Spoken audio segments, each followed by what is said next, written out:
안녕하세요. 저는 곧 60을 바라보고 있는 애엄마인데요. 제 이야기를 사연으로 남겨보고자 라디오를 찾았습니다. 어려운 형편이다 보니까 자식들 키우느라 이 한 몸 뼈 빠지게 고생해야 하는 건 사실 당연하지 않습니까? 또 이런 가난이 그렇게 악착같이 살아가지 않고는 답이 없는 인생이잖아요.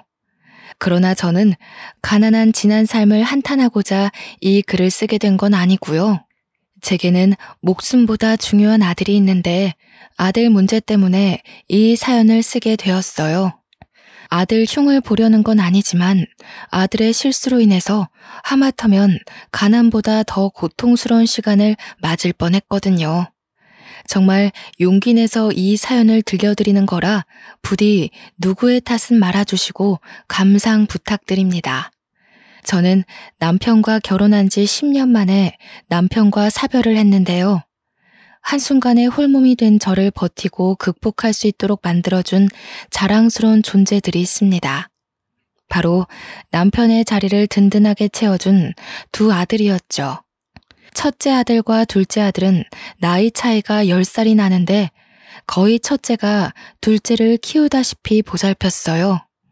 그 말은 제가 둘째를 출산하자마자 남편을 잃었다는 말과도 연결이 되죠. 남편과 함께한 첫째의 출산과 달리 둘째의 출산은 제게 갑작스러운 산통이 와서 119를 불러 실려가게 된 경우였습니다. 당시 형편이 좋지 않았던 시절이라 남편이 주간일 끝나고 밤에 대리운전을 하고 있었어요. 첫째가 대신 남편한테 전화해서 제 사정을 알렸나 봐요. 뒤늦게 제 상황을 알게 된 남편이 놀라서 일을 일찍 마무리하고 급하게 병원을 오다가 교통사고를 당해버린 겁니다. 제가 출산한 몸이라서 남편이 눈 감는 그때 옆에 있어주지 못한 것이 아직도 한으로 남아있어요. 저는 당시 당장 움직이기도 힘든 몸인데다가 장례를 봐줄 사람이 없어서 바로 발인을 해야 했습니다. 첫째가 그 어린 나이에 어른들이 시키는 대로 따르면서 남편의 마지막 길을 배웅해 주었어요. 참 기특하면서도 하필 그 당시에 출산한 제 스스로가 너무 원망스러웠습니다.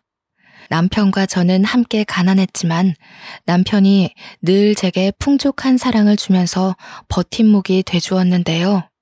집안의 든든한 기둥이 사라지자 그 사실만으로 세상이 무섭고 정말 많이 힘들더라고요. 제가 당시 아이들을 두고도 어른답지 못하게 매일 밤 울었던 걸로 기억합니다. 그런 제 마음을 어린 첫째 아들이 미리부터 알고 일찍부터 철이 들어버리는데 한몫해버리고 말았죠.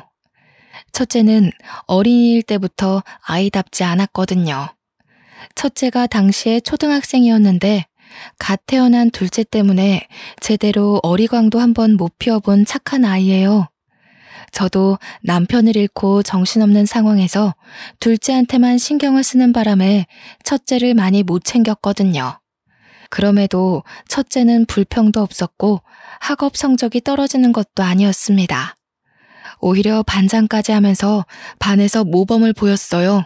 첫째가 꼭 받아오는 상이 하나 있었는데 학교 생활과 타학생들에게 모범이 되면 주어지는 표창장을 매년마다 받아오더라고요.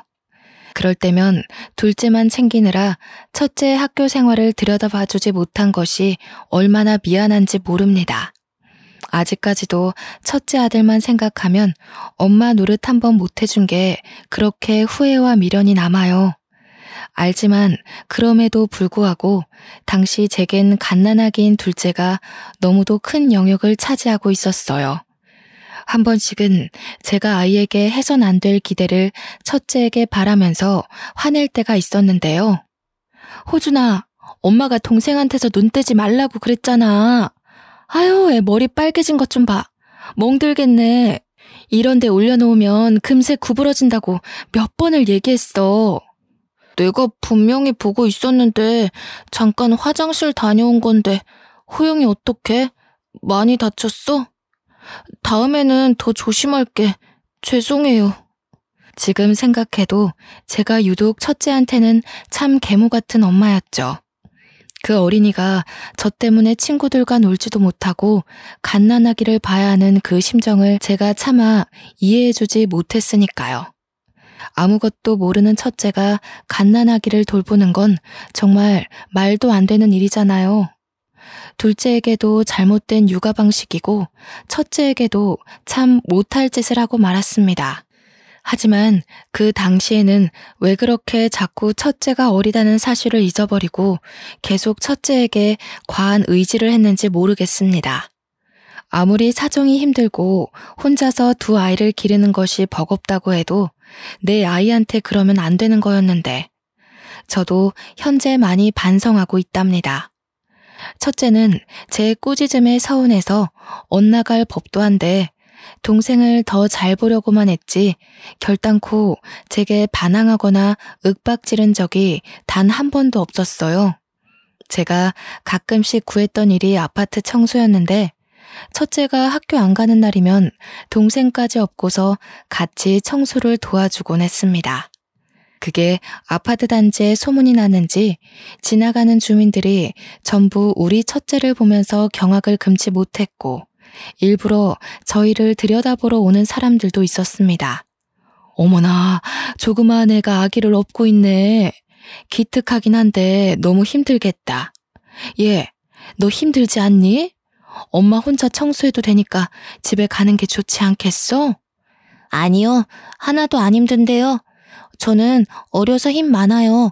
엄마가 저보다 나이 많으니까 더 힘들겠죠. 세상에 어쩜 이렇게 모난 곳 없이 자랐을까? 이모가 아들을 너무 잘 키웠네. 어떻게 이렇게 잘 키우셨대요? 말년에 복 받겠어요. 첫째는 지나가는 아파트 주민들이 그 착한 심성을 고스란히 느낄 정도로 정말 잘난 아들이었습니다. 저는 항상 첫째의 나이를 잊고 지내다가 주민들에게 그런 말을 들을 때면 뒤늦게 죄책감을 느꼈죠. 어느 집에서 아이가 아기를 업고 계단 청소를 하게 만들겠어요? 그렇다 해도 둘째가 있는 이상 첫째보다는 둘째를 더 챙길 수밖에 없는 처지였어요. 둘째는 항상 첫째보다 10살이나 어린 약한 존재였으니까요. 저는 그곳에서 첫째를 고등학교 보낼 때까지 일을 했던 걸로 압니다. 고등학생이 된 첫째는 사춘기 시기에도 불평 한 번 안 하고 그때까지 제 일을 도왔어요. 오히려 첫째의 지극한 효심은 나이를 먹고서 더 커지더라고요. 초등학생이 된 둘째의 연락도 첫째가 꼬박 받으며 둘째가 학교를 하교하면 늘 데리러 가고 그랬습니다. 제가 둘째 걱정을 덜 수 있도록 첫째가 저보다 먼저 나서서 자기 동생을 잘 챙겼죠. 제가 남편을 잃어 무너져 내릴 뻔했던 마음을 붙들고 힘낼 수 있었던 건 솔직히 첫째의 덕이 다했다고 봅니다. 그러나 속 한 번 썩인 적 없던 첫째가 딱 한 번 큰일을 낸 적이 있었는데요. 그날은 첫째가 모의고사 문제로 선생님과 상담을 해야 해서 아파트 청소를 늦게 도와주러 온 날이었습니다. 그날 둘째도 초등학생이다 보니까 알아서 제가 일하는 곳에 왔고 둘째가 얌전히 기다리고 있으니 첫째에겐 바쁘니까 굳이 안 와도 된다고 말을 했거든요. 그런데도 첫째가 기어코 찾아왔더라고요. 그런데 하필 제가 그날에 청소를 하다가 실수로 이 아파트를 찾아온 손님의 어린 딸에게 더러운 물을 튀기는 바람에 한바탕 난동이 벌어진 거 아니겠습니까? 여태 일하면서 실수 한 번 한 적이 없던 저도 그날은 놀라서 우왕좌왕하며 많이 당황했습니다. 어머나, 시은아 괜찮니? 이 아줌마가 정말 우리의 옷 다 젖었잖아요. 어떡하실 거예요? 안 그래도 날 추워지는데 감기라도 걸리면 어쩔 거냐고요. 죄송합니다. 그 옷은 제가 다 변상해 드릴게요. 연락처랑 계좌번호 알려주시면 지금 바로 송금해 드리겠습니다. 정말 죄송합니다. 어이가 없어서 이 옷이 얼마짜린지 알아요? 어린애 옷이라도 아줌마가 입고 있는 거적대기보다 비싼 거예요. 뭐 이렇게 조심성 없는 사람이 일을 하고 있어? 어디서 고용한 거래요? 여기는 사람 뽑을 때 테스트도 안 해보고 뽑나 봐? 그 아줌마의 딸에는 저의 둘째랑 비슷한 또래로 보였습니다. 제가 봤는데 물이 아이 스타킹으로 살짝 튀었거든요. 물론 그마저도 제 실수가 맞아서 떳떳하게 주장할 입장은 아니었지만 솔직히 아이가 좀 유독 유난스럽게 엉엉 우는 겁니다. 그 때문에 아줌마도 더 역정을 내면서 일이 더 커지는 느낌이었어요. 이 모든 걸 아이스크림 쪽쪽 빨면서 지켜보고 있던 둘째가 그 아이에게 다가가 먹던 아이스크림을 내밀더라고요. 그러자 그 딸애가 울음을 뚝 그치는 게 아니겠어요? 딸애가 우리 둘째가 주는 아이스크림을 받으려고 하는데 그 순간 아줌마가 그걸 탁 내치는 바람에 아이스크림이 바닥에 떨어졌습니다. 둘째가 좋은 마음으로 아이에게 사과를 표현했다는 걸 알아서 저는 당시 둘째가 받았을 상처가 조금 걱정되더군요. 이 꼬맹이가 더럽게 어디다 대고 그런 불량식품을 들이대? 애미나 새끼나 구질구질한 건 똑같아가지군. 더러우니까 저리 가. 얼른. 아니나 다를까 둘째가 아줌마 호통에 겁을 먹고 울먹거리기 시작했어요. 이젠 아줌마 딸이랑 제 아들이랑 둘이서 울어대는데 저는 얼른 둘째를 아줌마 곁에서 떨어뜨려 놓으며 뒤로 숨겼습니다. 잘못 없는 내 자식에게까지 불똥이 튀니 그것만큼은 도저히 봐줄 수가 없어서 한 소리 하려고 했습니다. 어른 잘못은 어른끼리 해결해야지 죄 없는 아이한테 트라우마를 남겨줄 필요는 없는 거잖아요. 그래서 아줌마한테 당장 사과하려고 소리치려 했습니다. 그런데 하필 그때 바로 첫째가 나타났지 뭡니까? 첫째는 나타나자마자 한마디 말도 안 하고 곧장 행동으로 보여줬는데 제가 청소한다고 쓰고 있던 물동이를 들어서 그 아줌마에게 사정없이 뿌려버렸습니다. 저도 놀랐고 아줌마도 화장이 흘러내리는 줄 모르고서 경직된 채 굳어 있었죠. 더러운 게 있어서 청소 좀 하려고 하는데 비켜주시죠. 냄새가 나서 물 10바가지는 더 부어야 될 것 같네요. 계속 그렇게 서 계실 거면 직접 걸레질도 해드려요? 아줌마는 뒤늦게야 첫째를 향해 크게 성화를 보였습니다. 당장 우리 첫째를 어떻게 할 것 같은 표정으로 비명을 질렀죠. 제 딴에는 너무 큰일이었던지라 저는 떨리는 심장을 부여잡으며 제 자식들을 데리고 얼른 그 자리를 빠져나왔습니다. 혹시 아줌마가 쫓아와서 거액의 돈을 변상하라고 난리를 칠까봐 도망치듯 집으로 왔어요. 김우준, 너 어디서 그런 못된 짓을 배웠니? 엄마가 그렇게 가르쳤어? 아무리 화가 나도 그렇지 어른한테 그러면 어떡해? 그런 것도 어른 취급을 해줘야 된다고? 내 식구가 뻔히 당하고 있는 걸 멍청하게 가만히 보기만 했어야 해? 내가 힘이 있는데 왜? 네가 힘이 있긴 뭐가 있어. 너 아직 고등학생이야. 저런 돈 많은 아줌마가 작정하고 우리 집안 망하게 하면 네 앞길 단번에 막히는 거라고. 세상에서 돈이란 게 얼마나 무서운 건지 아니? 종이 쪼가리 그게 별것 아닌 것 같아도 그 고작 돈 때문에 우리가 이 모양 이 꼴로 사는 거야. 엄마야 돈 때문에 힘들어봤으니까 그런 소리 하는 거겠지. 나는 이렇게 살면서도 한 번도 돈 아쉽다는 생각 해본 적 없어. 나한텐 돈보다 가족이 먼저야. 굶어 죽더라도 나는 내 가족이 그런 취급받는 거 절대 못 내버려둬. 앞으로도 오늘 같은 일 있으면 주먹을 써서라도 나설 거야. 그날이 처음으로 첫째가 제게 반항을 했던 날이었습니다. 제게는 그날 첫째의 행실이 꽤나 충격과 반성으로 다가왔어요. 엄마 일이라면 항상 발벗고 나서는 착한 아들에게서 문득 벅찬 가족애를 느꼈고 둘째 때문에 신경 못 써주는 사이 훌륭하게 자라고 있었다는 걸 깨우쳤죠. 그렇게 화를 냈던 첫째의 마음도 결국은 식구를 위한 마음이었는데 저는 그걸 알면서도 그저 참아야 했다고 가르치는 어리석은 엄마였던 겁니다. 저는 첫째의 마음을 이해하지만 그러다 어려운 우리 형편에 큰 화라도 당할까봐 그걸 더 걱정했던 것 같아요.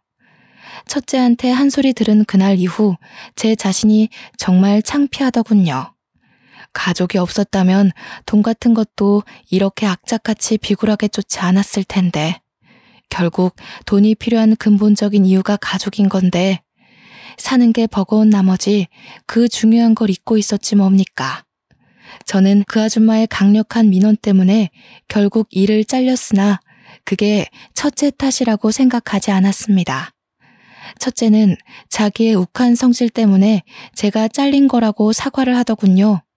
그러면서 저한테 대들었던 일까지 용서를 비는데 가족을 위해서 용기 있게 나서준 아이의 기계를 어떻게 대들었다고 표현하겠습니까? 저는 첫째가 죄책감을 가지지 않도록 차분하고 진정성 있게 설명을 해주었습니다. 우리 호준이가 옳았는데 그땐 엄마가 겁이 많아서 그랬어. 엄마는 우리 형편에 마냥 고개 숙이는 게 잘 살아가는 방법이라고 생각했거든. 그런데 그날 호준이 말 듣고서 엄마 생각이 잘못됐다는 걸 알았어. 옳은 짓을 했는데 왜 네가 사과를 해? 엄마가 몰라서 오히려 미안하다고 말해주고 싶었어. 첫째 아들은 제 앞에서 처음으로 눈물을 보였는데요. 사춘기라서 그런지 많이 감정적인 것 같기도 하더라고요. 그래도 우리 아들 눈물을 보니까 그동안 첫째가 고된 마음을 누구한테도 기대지 못해서 얼마나 힘들었을까 그런 생각이 들었어요.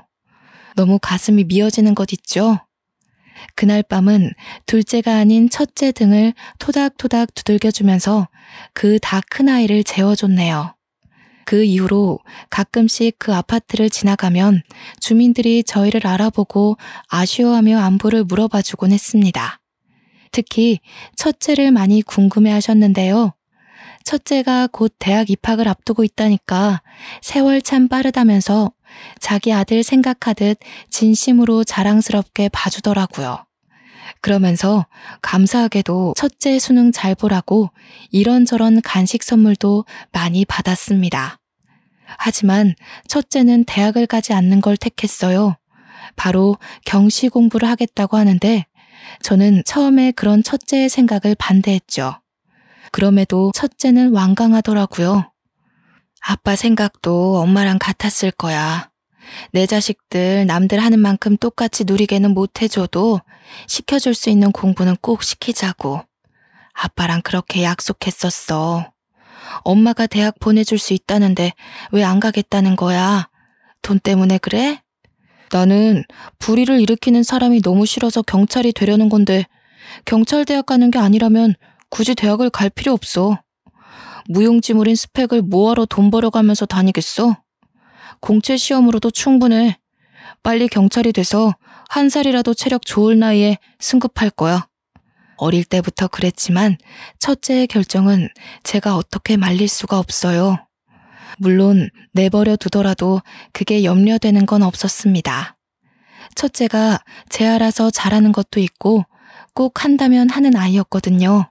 그렇게 바로 공채 시험 준비에 돌입한 첫째는 낙방 한 번 없이 합격해서 형사과에 지원하여 지금은 제법 기수가 찬 형사가 되었습니다. 이건 아들이 나중에 알려준 사실인데 사실 경찰대학을 갈 학점이 충분히 되었다고 해요. 등록금이 저한테 부담이 될까봐 말을 못했었고 이유가 돈 때문이라고 말하면 엄마가 어떻게 해서든 자기를 대학교로 보낼까봐 숨겼다고 하네요.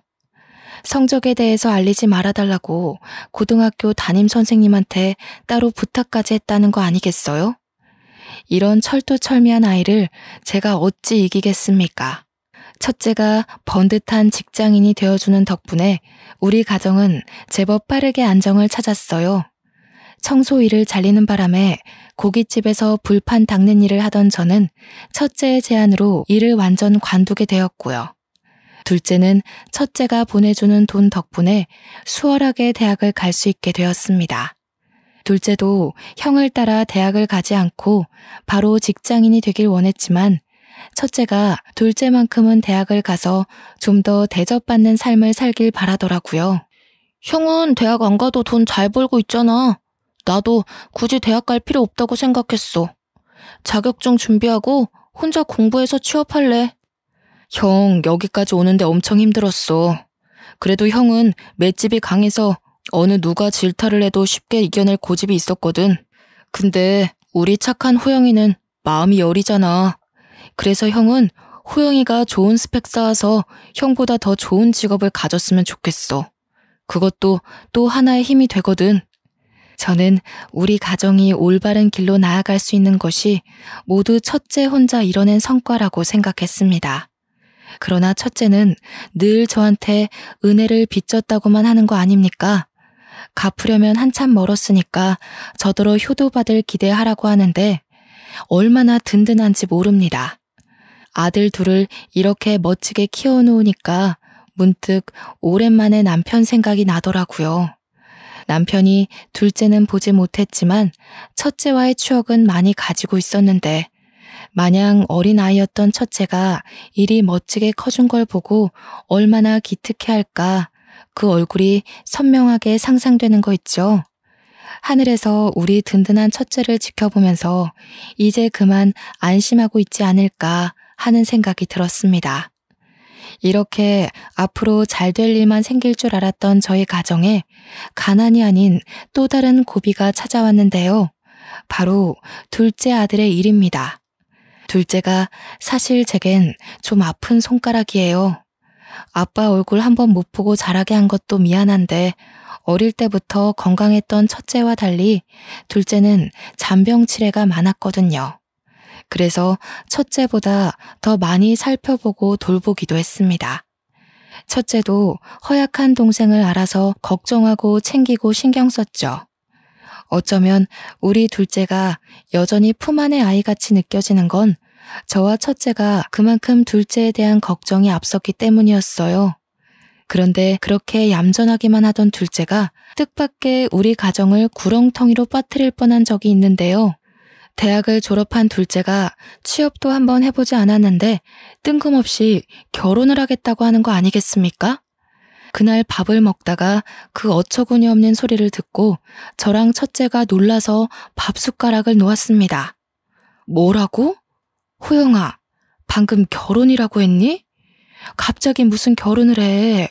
너 이제 취업도 해야 되고 학교도 막 졸업해서 할 것도 많잖아. 그날이 아직도 제 가슴을 뛰게 만들 만큼 놀란 일이었는데요. 당시에도 심장이 너무 두근거렸지만 꾹 참고서 조심스레 물었습니다. 그러나 둘째는 식탁 앞에서 고개도 못 들고 우물거리기만 하더군요. 그러니 지켜보던 첫째가 뒤늦게 둘째를 타이르며 동생의 생각을 바꾸려 노력했죠. 결혼하겠다는 의견을 반대하는 게 아니야. 어떤 사람인진 모르겠지만 뭘 그렇게 서두르냐는 거지. 취업부터 한 뒤에 자리 잡고 해도 늦지 않아. 그래, 맞다.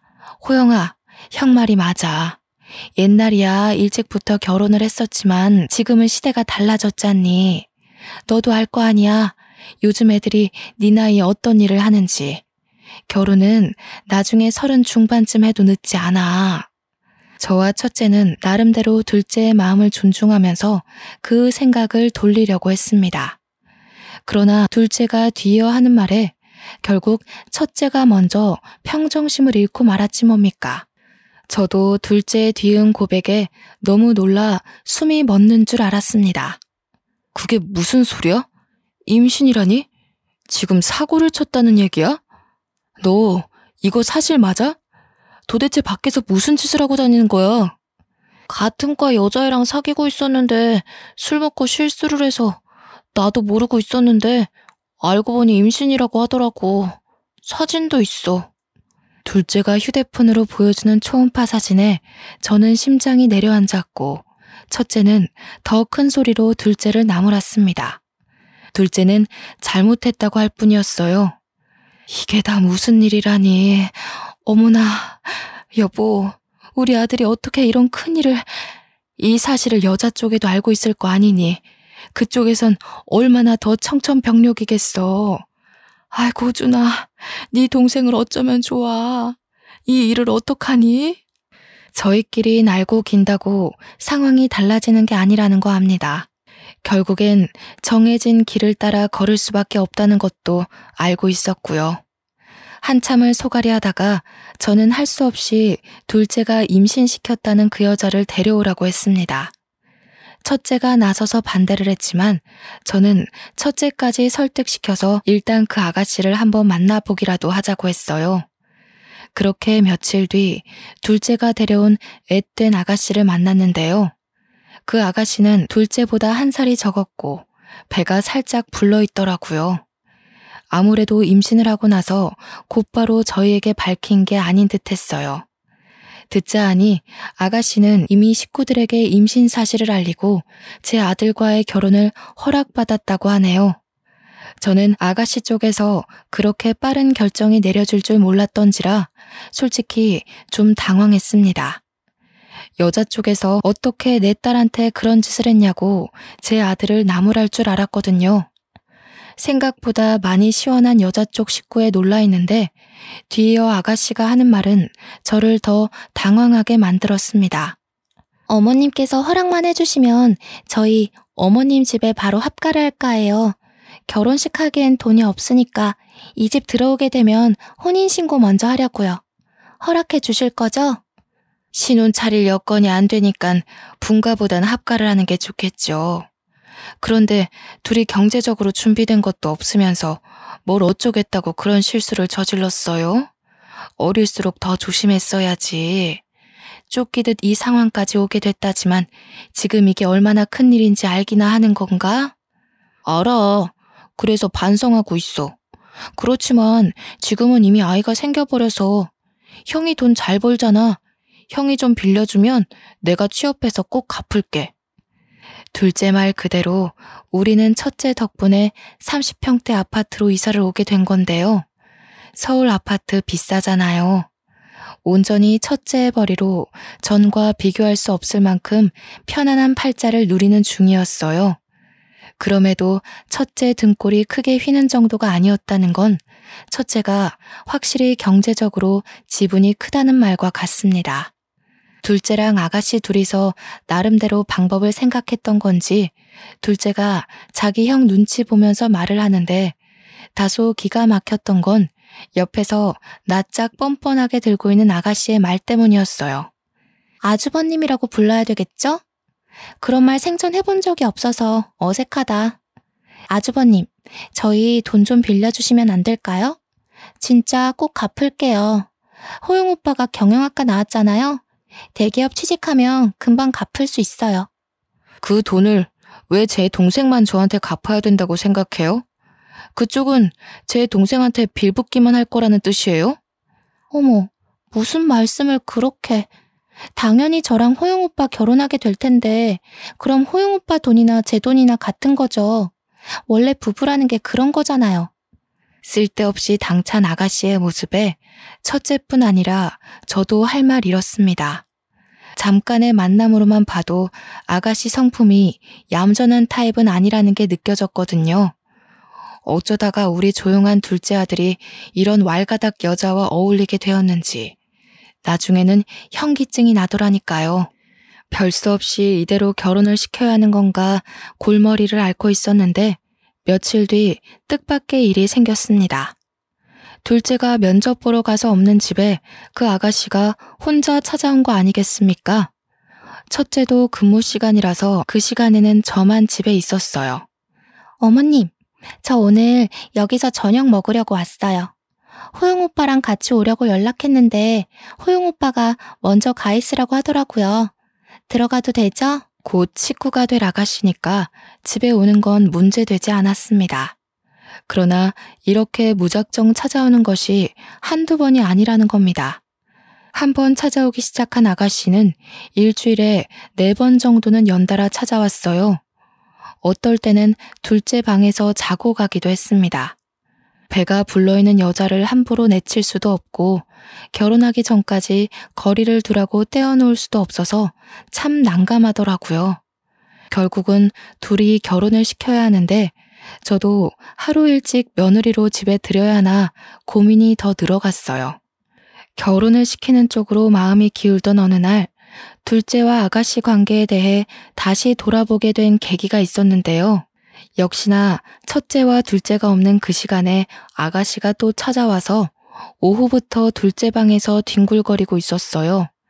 제가 잠깐 장보러 나가야 될 것 같아 그 아가씨한테 집을 봐줄 걸 부탁했습니다.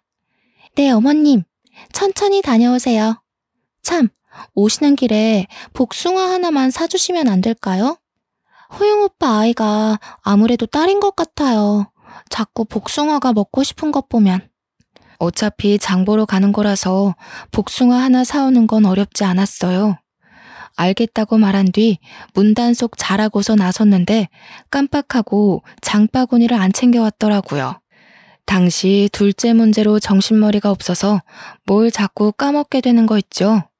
그래서 다시 집으로 돌아갔는데 바로 그때 저는 놀라운 말을 듣고 말았습니다. 호영 오빠 말고 형 되는 사람을 잡아야 될 것 같아. 호영 오빠는 허우대만 멀쩡하지 능력이 없어서 못 써먹어. 이름이 호준이던가? 그 오빠 돈 많아 보이더라. 이 아파트도 그 오빠 돈이래. 참, 나 이번 주 산부인과 가야 되는데 같이 가줄 거지? 몰래 남의 얘기를 듣는 것도 간 떨리는 일인데 심지어 엄청난 걸 들은 듯해서 두렵기까지 했습니다. 그대로 급하게 집을 나온 저는 장 보러 가는 내내 아가씨의 말을 곱씹어 보았어요. 그런데 생각할수록 그 아가씨가 뭐 대단한 비밀을 감추고 있는 느낌이 드는 거 있죠. 혹시 아가씨 뱃속의 아이가 우리 둘째가 아닌 건 아닐까 싶은 생각이 들기 시작했어요.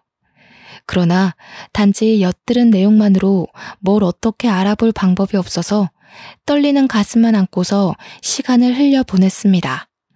혼자 소가리만 하다가 이대로 제가 뭔가를 알아볼 기회라도 놓치게 될까봐 결국 첫째를 몰래 불러서 그동안 엿들었던 내용을 알렸는데 첫째가 듣자마자 바로 행동으로 실천하는 겁니다. 그 뒤로 첫째는 형사기질을 발휘하여 아가씨를 뒷조사하기 시작했습니다. 아가씨는 서울 변두리 쪽에 집이 있었고 이혼 가정의 외동딸이었는데 원래는 잘 살다가 아빠 주식 때문에 집안이 망해서 부모님이 이혼을 했고 당시 일하는 사람이 엄마 하나라고 했습니다. 엄마도 전문적인 일이 아닌 아르바이트식으로 어렵게 돈을 모으고 있는 듯 했어요. 첫째가 한 번은 그 아가씨 뒤를 밟은 적이 있었다는데 따라가 보니 아가씨가 자기 엄마 일하는 곳을 찾아갔다고 하더군요. 그러나 첫째가 당황한 건 다른 부분에서 있었는데요. 그곳에서 아가씨 엄마를 보고 놀랐다고 했습니다. 그래서 더는 지켜보지 못하고 그대로 사진 몇 장만 찍고 바로 돌아왔다네요. 그리곤 그날 오후 어김없이 아가씨가 집을 찾아왔을 때 첫째가 그 사진을 처음 보여줬는데 아가씨가 엄청 당황하는 거 아닙니까? 지금 사람 뒤 밟았어요? 형사라고 그렇게 막 함부로 사람 미행해도 되는 거예요? 사진은 왜 찍는데요? 이거 초상권 침해예요? 당장 지워요? 왜요? 들키면 안 되는 거라도 있나 보죠? 어쩜 모녀가 하는 짓이 그리 똑같습니까? 정말 치가 떨려서 말이 안 나오더군요. 엄마도 봐봐. 이 아줌마 알 거야. 첫째가 보여주는 사진을 봤는데 사진 속 아줌마를 어디서 본 것 같긴 하지만 잘 기억이 나질 않았어요. 제가 고개만 갸웃거렸더니 첫째가 설명해 주더라고요. 제가 아파트 청소할 때 처음으로 민원을 넣은 아줌마라고요. 그제서야 그 악질 아줌마 얼굴이 생각났고 동시에 그 옆에 초등학생으로 보이던 딸의 얼굴까지 떠올랐어요. 바로 앞에 서 있는 아가씨를 보는데 그 어린 딸의 얼굴과 비스무리하게 겹치는 것 같기도 한 겁니다. 설마 그 아줌마 딸이 이 아가씨인가 싶더라고요.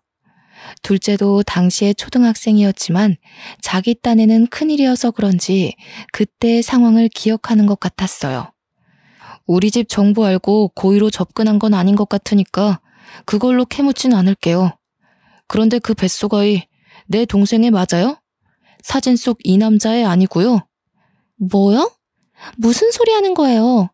호영 오빠, 오빠 형 왜 이래? 오빠가 말 좀 해봐. 어머님이랑 아주버님이 나 모욕하잖아 지금. 둘째는 과거에 그 악질 아줌마의 딸이 자기 애인이라는 걸 알고부턴 아무 말도 못하고 있었습니다. 많이 놀라고 당황한 듯 보였어요. 그리고 사진 속에는 아줌마와 아가씨 말고 남자가 하나 더 있었는데 꽤 불량스러운 사람이었거든요. 아가씨와 다정하게 포옹도 하는 사진도 있었단 말이죠. 아마 그걸 보고 둘째가 충격에 더 충격을 받은 것 같았습니다. 몇 번을 말해요. 호영 오빠에 맞다고요. 이 사람 왜 이러는 거야 정말? 아주버님, 지금 나한테 실수하는 거예요. 아무리 제가 동생 와이프 될 사람이라고 해도 이렇게 하대하는 건 아니죠. 그렇게 자신만만하면 우리 동생이랑 유전자 검사 진행하죠. 호영이 아이라는 게 증명이 되면 우리도 마다할 이유 없어요. 그쪽한테 사과하고 식구로 받아들일게요. 진짜 막무가내시네? 애도 안 낳았는데 무슨 유전자 검사예요. 그리고 자존심 상해서 그런 거 하기 싫은데요? 호영 오빠, 가만히 서 있지 말고 뭐라고 말 좀 해보라니까. 형 말이 맞아. 나도 이미 이걸 봐버린 이상 검사했으면 좋겠어. 시은아, 너 양수 검사해. 나도 정액 검사 받을게. 둘째까지 우리 식구 의견대로 나오자 아가씨가 크게 당황하며 싫다고 부정했는데요. 늘 아가씨의 의견을 존중했던 둘째는 검사 안 할 거면 결혼도 안 할 거라고 쐐기를 박는 거 아니겠습니까? 결혼이 목적인지 아가씨는 어쩔 수 없이 꼬리를 내렸고 검사 날짜를 잡았습니다. 그리고 당일날 둘째는 검사를 했는데 둘째가 검사를 끝마치고 나올 때까지도 아가씨가 병원에 나타나지 않는 겁니다. 나중에 연락이 오길 그 이유가 병원 오는 길에 사고가 나서랍니다. 응급처치도 필요 없었을 만큼 경미한 사고였다고 하더라고요. 누가 봐도 검사 받기 싫어서 버린 집 같길래 저와 첫째는 상관없다고 검사 날짜를 다시 잡았습니다. 그렇게 죽상인 아가씨를 데리고 검사를 위해 다시 병원을 방문하던 날이었습니다. 둘째 검사 결과가 마침 나오는 날이기도 했기에 받게 되었는데 친자 검사를 위해 채취했던 정액 검사에서 뜻밖의 황당한 사실을 알게 되었지 뭡니까? 지금 뭐라고 하셨어요? 불임이요? 그럼 제 아들이 실수로 누굴 임신시킨다거나 나중에 결혼을 해도 평생 그럴 가능성이 없다는 말씀이세요? 임신을 아예 못한다는 게 아니고요. 지금 정자의 운동성이 다소 떨어져 있어서 자연 임신이 불가능하다는 걸 말씀드리는 거예요. 불임이더라도 정자만 있다면 인공수정이든 시험관이든 시도해서 아이를 가질 수도 있습니다. 의사의 불임 판정에 식구들 다 놀랐지만 무엇보다 크게 당황한 건 같이 듣고 있던 아가씨였습니다. 어디서 머리 굴릴 새도 없이 함께 있었기 때문에 이젠 빼도 박도 못하게 상황을 직면하게 된 거죠. 둘째 아들이 딱 한 번 아가씨와 실수를 했다는데 자연 임신이 불가능한 불임이 여러 번 시도해도 안 되는 걸 한 번만에 아이가 생겼다라. 그게 가능할 리 없지 않나요? 아가씨가 다짜고짜 달아나려는 걸 첫째가 붙잡아 가까운 의자로 앉혔는데요.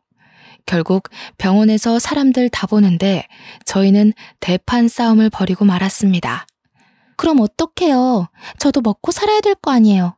남편은 자꾸 취업 실패하고 엄마는 엄마 하나 건사하기도 벅찬데 저라도 나서지 않으면 안 됐다고요. 그게 고작 우리 착한 아들 발목 붙잡는 거였어요? 겁도 없이 사기 결혼 시도하려고 했던 거예요? 한참 젊은 여자가 어쩌자고 벌써부터 그런 큰 죄를 저질러요. 어머님, 제가 다 잘못했으니까 저 그냥 호영 오빠랑 결혼시켜주시면 안 돼요? 어머님만 허락해주신다면 저 아이 아빠 버릴 수 있어요. 남의 피 줄인 게 싫으면 아이도 고아원 보낼게요. 그러니까 저 좀 받아주세요. 네? 알고 보니 아가씨는 망한 집안 때문에 급전이 필요했더라고요. 이미 남편 될 사람이 있었으나 간도 크게 순수한 제 아들 돈 빼먹으려고 양다리를 걸쳤던 거였어요.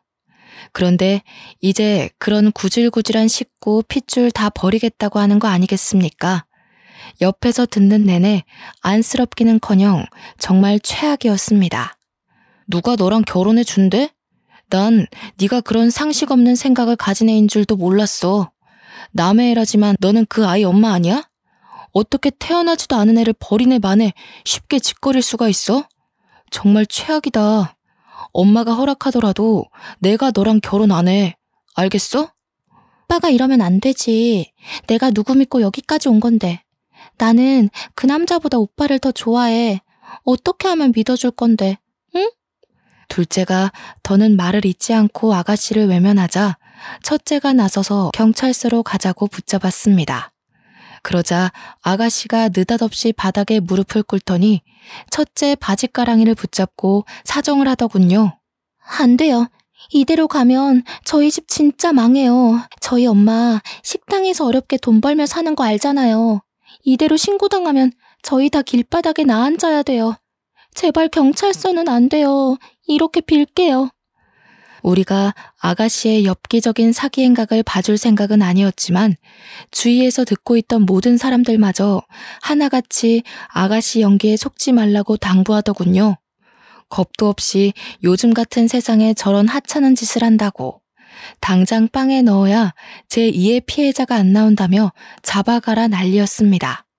결국 아가씨는 얼굴까지 다 팔려가며 경찰서 행을 가게 되었죠. 이 사실을 알게 된 아가씨의 진짜 아이 아빠가 경찰서를 찾아왔는데요.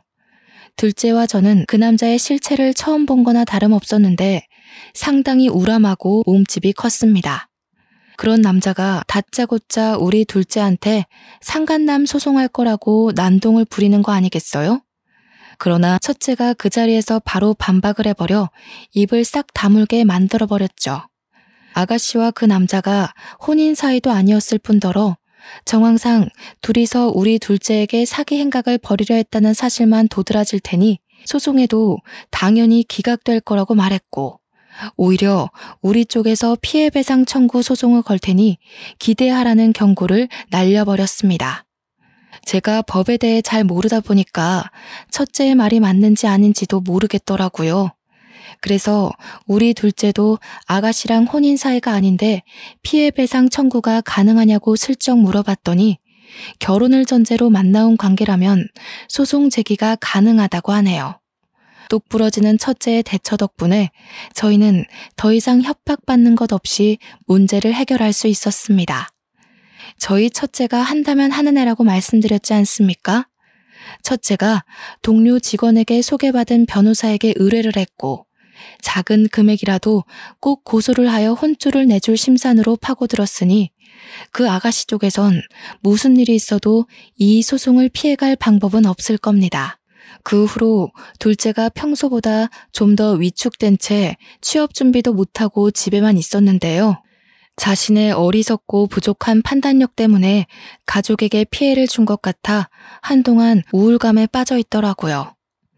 네 잘못이 아니래도 그렇게 작정하고 사기치는 사람들을 착한 네가 어떻게 알아봤겠어. 이번 일을 계기로 더 배웠다고 생각하면 돼. 다음부턴 조심하면 되지. 김호영, 너도 이제 언제든지 누구를 책임져야 할 가장이 될 수 있다는 거 이번에 톡톡히 알았으니까 더 단단해져야 돼. 세상엔 너보다 더한 사기를 당해서 재개하고 싶어도 못하고 사는 사람들 많아. 제발 한 번만 기회 달라고 기도만 하는 사람들도 많고 그런 사람들과 다르게 너한텐 기회가 그냥 기다리고 있잖아. 첫째는 엄마인 제가 봐도 참 놀라울 만큼 어른스럽답니다. 첫째가 집에서 가장 역할을 너무 잘해주는 덕분에 제가 참 든든하네요. 둘째도 아빠 같은 첫째의 든든한 조언 덕분에 최근 다시 면접을 다니기 시작했어요. 둘째가 아무렴 부족한 마음에 그랬다고 하지만 그래도 제게 소중한 아들이 아닙니까? 바보 같은 짓 했다고 걱정되는 마음에 나무라기도 했지만 이마저도 제가 다 포용하고 넘어가야 한다고 생각해요. 자식 키우는 거 쉽지 않잖아요. 저는 남들과 달리 자식으로부터 애먹어본 횟수가 적다고 보거든요. 착하고 얌전하게 자라준 아들인데 이 정도 말썽은 피울 수 있다고 봅니다. 이 기회에 둘째가 나름 책임감에 대해 배운 모습이라서 오히려 위안이 되네요. 이렇게 시끄럽고 가슴 떨리는 사건이 불과 2달 전에 있었습니다. 그나마 하늘에 있는 남편이 우리 둘째를 지켜줬기 때문에 이만큼에서 사건이 마무리될 수 있지 않았나 그렇게 생각하렵니다. 사람이 살아가는 데에 마냥 순탄할 수만은 없다는 걸 알지만 우리 아들 둘은 부디 고난 역경을 다 피해갔으면 좋겠어요. 이게 자식 있는 부모들의 마음이겠죠. 사연을 쓰다 보니 엄마 역할을 잘 해내지 못한 저의 어리석음이 너무 돋보이더라고요. 쓰는 내내 얼마나 창피했는지 모릅니다. 좀 더 현명하고 똑똑한 엄마였다면 내 자식들이 좀 더 나은 환경에서 자라지 않았을까 하는 아쉬움이 있네요. 그래도 이렇게 모자란 저를 대우해주고 늘 우선으로 봐주는 착한 아들들이 있어서 제가 엄마 소리 듣고 잘 살고 있지 않나 싶습니다. 제 사연이 혹시 듣기 불편하진 않으셨나 모르겠어요. 사연을 즐겨 듣다가 저도 한번 도전해보고 싶어서 첫째 아들한테 컴퓨터를 좀 배웠거든요. 이걸 쓰는데도 거의 반나절이 걸렸지 뭡니까. 첫째가 도와준다고 하는데도 온전히 제 손으로 읽어내느라 한참 진땀을 뺐네요. 이제 이야기도 마쳤으니 그만 일어나서 허리 좀 펴야겠습니다. 서투른 제 사연 감상하신다고 고생 많으셨습니다. 모두 가시밭길을 피해가는 삶을 살길 바랄게요. 감사합니다.